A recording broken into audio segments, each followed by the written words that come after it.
It's time now for our cheapskate alternatives, for those who want all the qualities of the expensive cars elsewhere on the show, but on a budget of pure peanuts.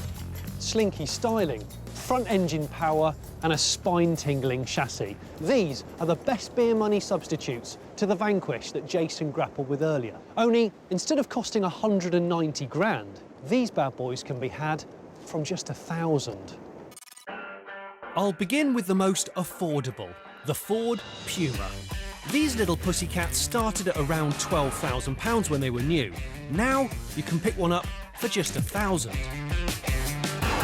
What's mad about this car is that it's over 15 years old. And in my eyes, it just doesn't look that old.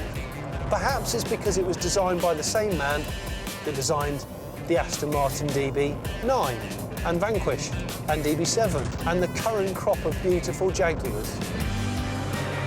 You'll get nearly 40 to the gallon out of one, unless you drive it like me. But the great thing is the chassis is built to cope with all the power that you'll chuck at it. You can just bug it into any corner you like and it's got your back. So, you're tempted, but what should you check before buying? Let's talk about rust, because rust really likes a Puma.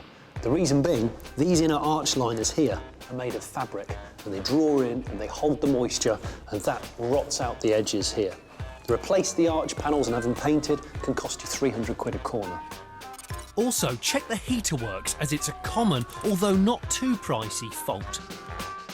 Finally, while the 1.4 and 1.6 engines are pretty tough, the 1.7 is a bit picky when it comes to oil.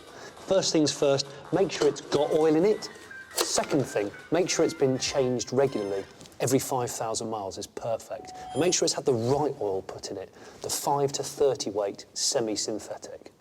The Puma is a genuine bargain, but if you're feeling a little bit more flush, then let me introduce you to the BMW 850i.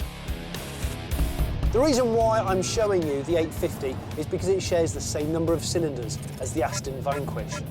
There's two choice changes that the owner of this car that I'm driving has made to improve it.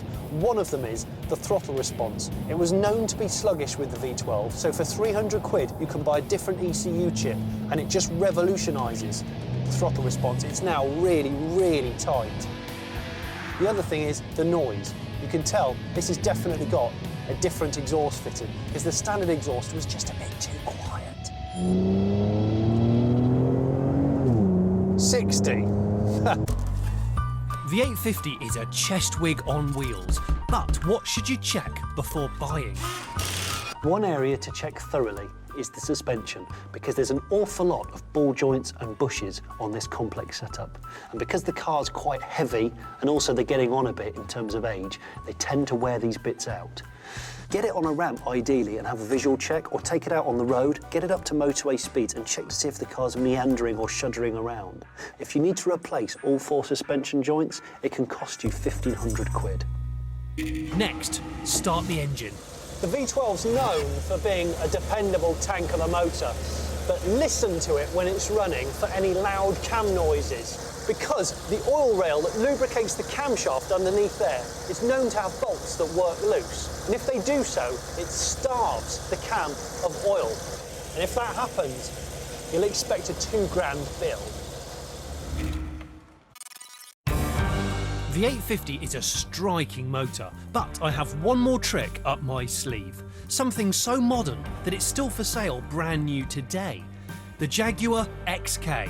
Believe it or not, these cost from just £15,000. 15 grand for this. It's just astonishing bang for your buck. Now, the only difference between this car and the Jag XK that you can go and buy today, the new one, is that the engine's 5 litre, and there's some very, very small design changes which you or I won't really notice, and your neighbours definitely won't. I don't think of this as being a poor man's Aston. I think it's a car that's credible. It's down on power, but it really isn't down on anything else. It's certainly not down on build quality compared to an Aston. But the great thing about the XK is it's not just fast, it just loves corners. It just feels so much lighter, thanks to its aluminium construction. You wouldn't buy this and be disappointed. In fact, it's probably the best 15 grand you'll ever spend. The XK is incredibly reliable, but it's worth checking that all the snazzy interior gadgets do work, and have a look at the tyres. As a powerful rear-wheel drive car, you can easily get through a set of these in under 15,000 miles. And when the back ones cost 600 quid for a pair, it's worth checking there's plenty of meat left on them before you buy. It's a given that a car this young and of this calibre should have a full service history, but also check whether it's ever had a gearbox oil change, because although Jaguars say it doesn't need to be done, a lot of specialists we spoke to recommend it being done every 80,000 miles to keep it tip-top.